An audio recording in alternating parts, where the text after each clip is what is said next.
सोयगाव तालुक्यातील सावळतबारा गावावर तोरणाळ्याजवळ घडलेल्या भीषण अपघातामुळे शोककळा पसरली आहे। या दुर्दैवी घटनेत हरिभक्त परायण वासुदेव महाराज खडके यांचे सुपुत्र गोपाळ वासुदेव खडके आणि त्यांची पत्नी सोनाली गोपाळ खडके यांचा जागीच मृत्यू झाला आहे।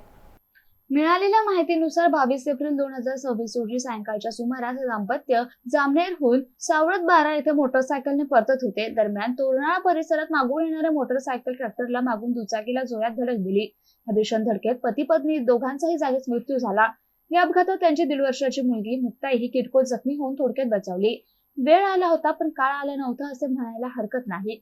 घटनेची माहिती मिळताच फतेपूर पोलीस स्टेशनचे सहाय्यक पोलीस निरीक्षक अंकुश जाधव आणि त्यांच्या पथकानं तात्काळ घटनास्थळी धाव घेत पंचनामा केला।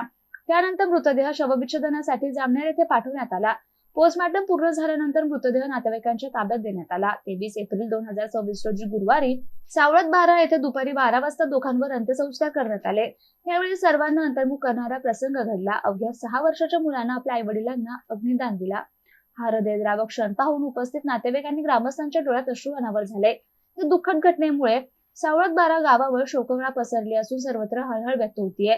गोपाळ खडके यांच्या पश्चात आजी, आई वडील, भाऊ बहीण, काका काकू तसेच 2 मुले आणि 1 मुलगी असा मोठा परिवार आहे। दरम्यान या प्रकरणाचा पुढील तपास सहाय्यक पोलीस निरीक्षक अंकुश जाधव हे करतायत। विजय चौधरी, MCN न्यूज, सोयगाव।